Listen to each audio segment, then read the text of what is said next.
When night falls, the darkness starts to speak. Between each breath and the silence, there are whispers no one was meant to hear. This is Night Whispers, where the dark has a story to tell.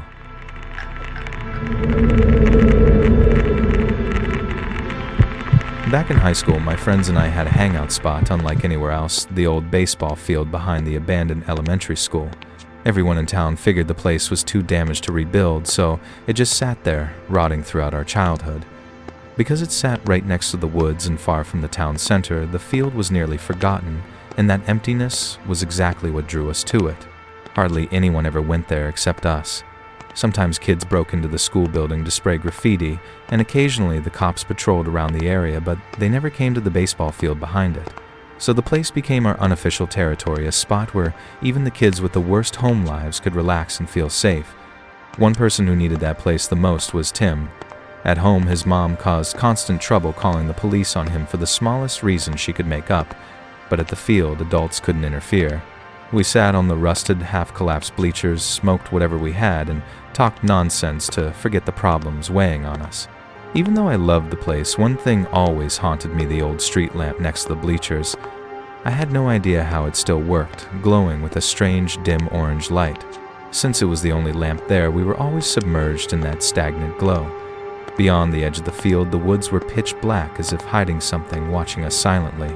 Whenever I was high, I would stare into that dark tree line and imagine someone standing in there watching us without us knowing. The thought made my spine tingle. But then one of my friends cracked a joke, pulling me back to reality. Even now, I wonder how many times someone actually watched us from those woods. Early that summer, Johnny and I planned to meet at the field like usual. I arrived first, assuming he'd show up later, but his car wasn't there.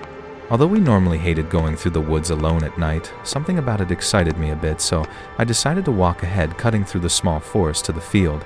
I waited for Johnny about 10 minutes, then 30 more, and still there was no sign of him. My initial excitement faded into unease. I went back to my car, texted him several times, but got no response. After sitting in my car for a few minutes, I gave up and drove home, thinking he just changed his mind or something small came up. The next morning, I checked my phone and still found no reply. I was annoyed at being stood up, but not worried yet. It wasn't until my mom asked if I'd seen Johnny that something felt wrong. I called our friends, and everyone said the last time they'd seen him was 2 nights earlier, right there at the field. One day passed, then 2, and soon the whole town knew. Search parties combed through the woods, and we joined some of the searches too, but no one found a single clue. Johnny had vanished as if he never existed. With no body found, worry slowly turned into despair. I tried convincing myself that Johnny, being the adventurous type, might have run off somewhere to live freely. He always said he hated feeling trapped in our small town, but deep down I knew if he wanted to leave, he would have told us, or at least left a note on the bleacher where we always hung out. That silence hurt the most. About a month later, overwhelmed by frustration, I returned to the field alone. I wasn't scared anymore. Part of me even thought that if an animal attacked, so be it. But when I stepped out of the woods, I froze. There were people on the bleachers. 3 of them sat still like statues, and another man was dancing around as if trapped in his own world. The dancing guy terrified me. He looked too happy, joyful in a way that didn't feel human. At first I assumed he was on drugs like Molly or something, but what truly chilled me was his face. I felt like I had seen him somewhere before, familiar yet impossible to place. It was like recognizing someone from a warped dream. Not wanting to stay any longer, I quietly backed away, careful not to make a sound. Luckily, they didn't seem to notice me, or so I thought. When I reached my car, my instinct was to drive off immediately, but for some reason I looped around the back parking lot behind the school. In the corner of the lot, I saw a familiar car. It was the same model Johnny drove. Before I could take a better look, the headlights flicked on as if someone had just gotten inside. Terrified, I reversed and sped away. The uneasy feeling lingered for days afterward. I told the others what I saw. They admitted it sounded creepy, but assumed it was just random weirdos messing around. But I couldn't forget the dancing man's face. The whole thing clung to me so intensely that I avoided the field for the rest of the summer. Then one July afternoon, missing Johnny, I opened our old school yearbook to look at some pictures. As I flipped through the sports section, I froze. In the corner of one photo behind the team stood a man wearing a janitor's uniform. It was the dancing man, the same face, same hair, same build. I panicked and called my friends over. They were shocked too, but no one knew what to do. Eventually, I went to the police. They didn't seem convinced, but they still checked the records for that janitor. Strangely, there was nothing, no employment history, no identification. Even the social security number turned up nothing.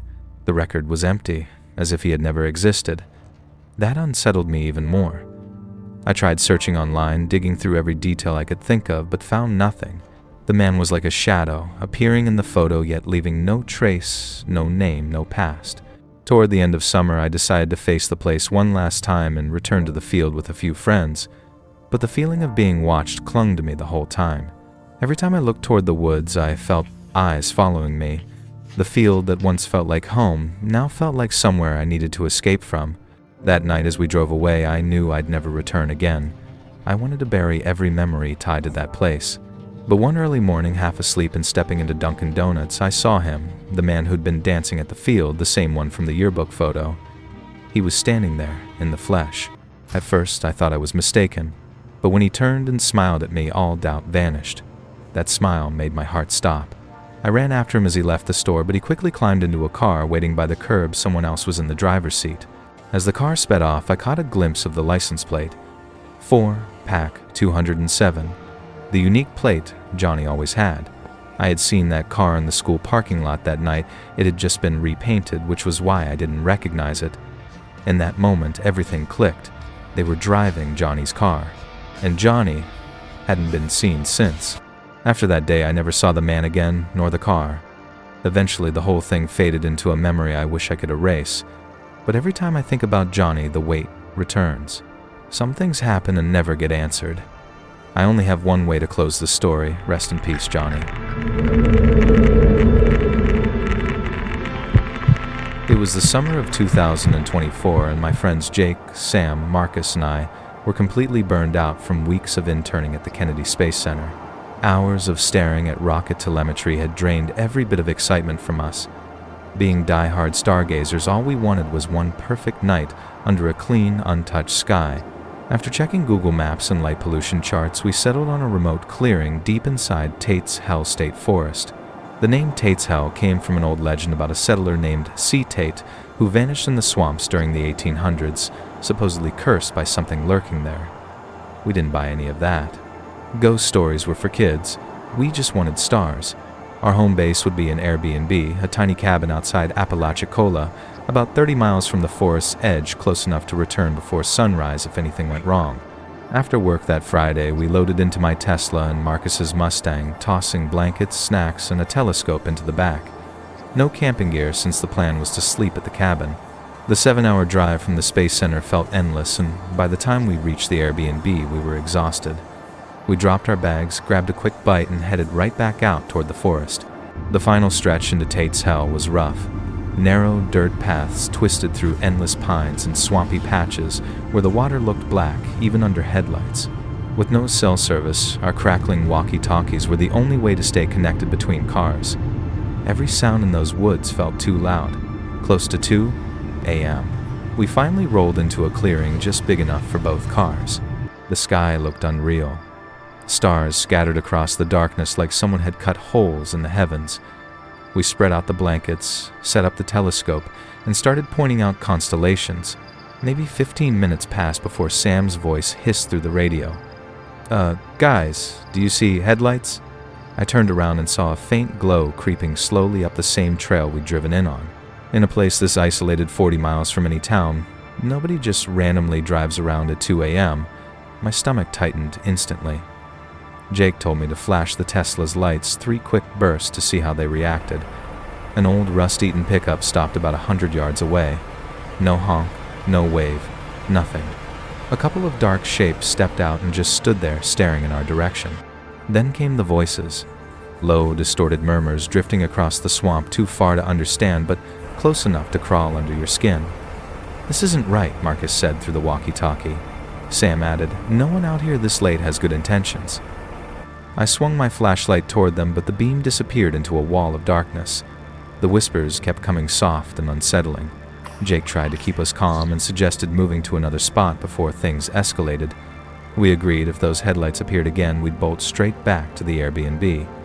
We turned off the main trail and pushed deeper into the forest, hoping the truck wasn't following. After about a mile, a second clearing appeared. We parked quickly, but nerves were already frayed. Barely 5 minutes passed before Marcus's voice burst through the radio, panicked. "They're back." The same headlights cut through the trees, much closer this time. Then an engine revved, long and aggressive like a warning. "Go! Go now," Sam shouted. We didn't hesitate. Everyone scrambled into the cars, adrenaline hitting us like a punch.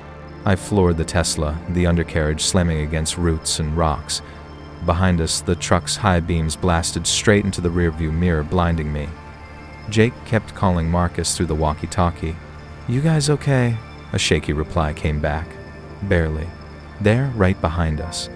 We were just 4 young interns being hunted in a place literally called Tate's Hell at 2 a.m. Anyone following you in a forest like this is nothing good.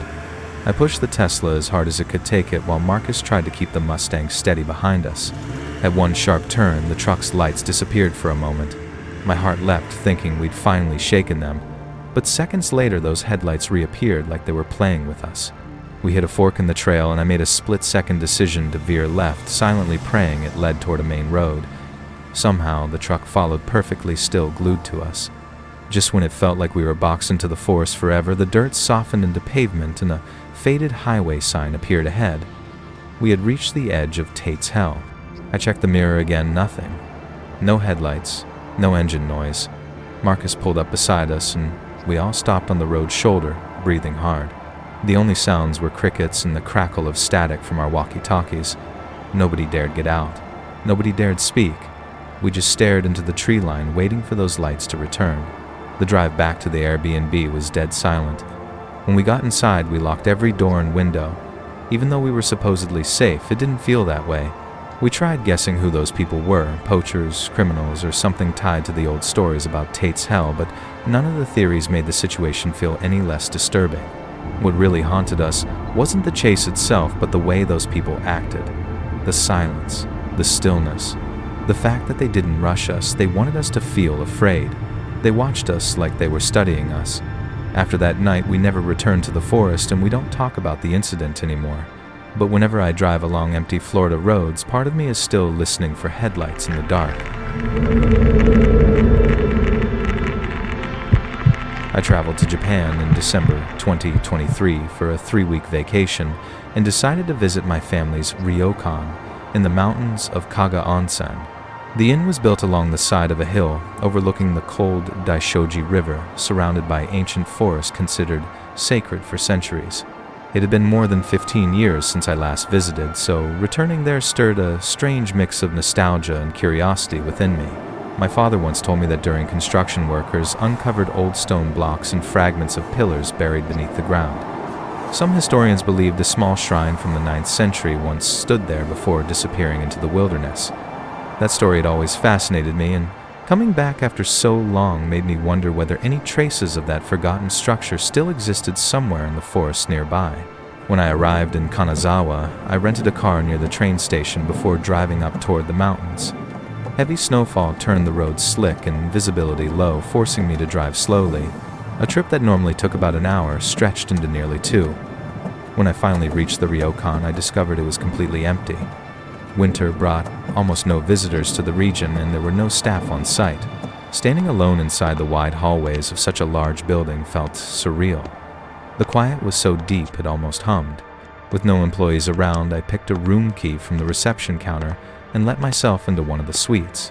That night, the wind moaned against the wooden frames of the hall, keeping me awake and filling my mind with thoughts of what might be hidden in the forest below. The next morning, I headed down the slope into the woods, hoping to find any trace of the ruins my father mentioned. Snow reached my ankles and made every step feel heavy. The deeper I went, the more unfamiliar everything became.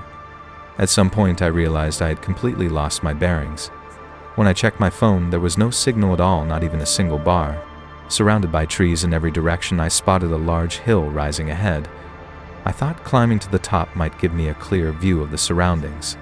The slope was steep and filled with loose stones, making the ascent difficult. I had to grab branches and roots to keep from slipping. Halfway up, I noticed what looked like the faint outline of an old, overgrown path curving around the hill. Curiosity got the better of me, and I followed the narrow path upward. Dead branches and thick brush partially blocked the way, but the trail was still recognizable. Not far ahead, however, the path abruptly ended as if it had once led somewhere, but nature had reclaimed the rest. Just when I considered turning back, something higher up on the hillside caught my eye. Hidden behind tangled vegetation was a small, dark gap in the earth. I climbed toward it and discovered the entrance to a shallow cave just large enough for one person to crawl through. The floor near the opening was muddy, likely from melted snow. I took out my flashlight and pointed it inside, trying to make sense of the shadows stretching out from the narrow space. The beam revealed a small alcove containing a rectangular stone block placed in the center. Beyond it was a larger chamber and two narrow tunnels disappearing into darkness. A strong animal-like odor lingered in the air, sharp and unpleasant, reminiscent of zoo enclosures. Yet despite the smell, curiosity pulled me deeper into the chamber where the ceiling rose slightly and the stone walls grew smoother. On the far side of the chamber stood another rectangular stone structure, this one hollowed out like a crude stone coffin. When I shined my flashlight inside, my breath caught in my throat. Human bones lay inside the cavity, arranged beside a long corroded metal object and several ancient bronze coins with square holes in the center. The sight froze me stiff. I crouched down and picked up one of the coins almost without thinking. The coin felt icy cold, worn down by time, but some faint carvings were still visible. Before I could study it, a loud crash echoed from one of the side tunnels. It sounded like something heavy falling or striking against stone. The sound reverberated through the chamber, making my stomach drop. Instinctively, I whipped the flashlight toward the direction of the noise, heart pounding violently. The animal odor intensified, choking and overpowering. I glanced at the long metal object resting near the bones and grabbed it, hoping it could serve as a weapon. Up close, it looked like the remnant of an old blade, its edge eaten away by rust but still sturdy. Holding it didn't make me feel safer, but it gave me something to cling to as panic twisted through me. I slowly backed toward the cave entrance, listening to the tunnel behind me. The air changed again, the foul scent now mixed with a faint smoky smell, as though something deep inside the cave was smoldering. Then came the rhythmic thudding, deep, steady, like someone pounding on a massive drum in a cavernous space. Each beat vibrated through my chest and sent a jolt of terror down my spine. That was the moment I broke. I spun around and bolted for the entrance, slipping on loose dirt as I scrambled out of the cave. Behind me, it felt as if the earth trembled slightly, as though something large had shifted within the tunnels. I tumbled down the snowy slope, losing my grip on the metal blade as it slid somewhere behind me, but I didn't dare turn back to look. I forced myself to my feet and sprinted downhill, snapping branches and stumbling through undergrowth. Fear pushed me harder than exhaustion ever could. I didn't know what was behind me or if anything actually was, but I couldn't shake the feeling that something was moving through the shadows. I ran until my lungs burned and the trees finally began to thin out. Eventually, I heard a distant car passing along a nearby road, an unmistakable sound of human presence. I stumbled toward it, bursting out of the forest and collapsing onto the roadside. When a car approached, I waved frantically. The driver hesitated at first, but after seeing my condition, he unlocked the door and let me in. I could barely explain what happened, only that I needed to get back to the hotel. Through conversation, I learned I had wandered almost 4 miles from the ryokan. When we reached it, I rushed to my room, packed everything in minutes, and left immediately. The thought of staying alone in that empty building sent chills down my spine. I drove back to Kanazawa and checked into a small hotel near the station, trying to calm my nerves, though sleep came slowly. Several months later, in February, my father texted me with unsettling news. Someone had broken into the ryokan through a first-floor window. Nothing was stolen, no valuables touched. The only damage was the door to my room destroyed as if smashed repeatedly by a heavy metal object. My father couldn't explain it, and neither could I.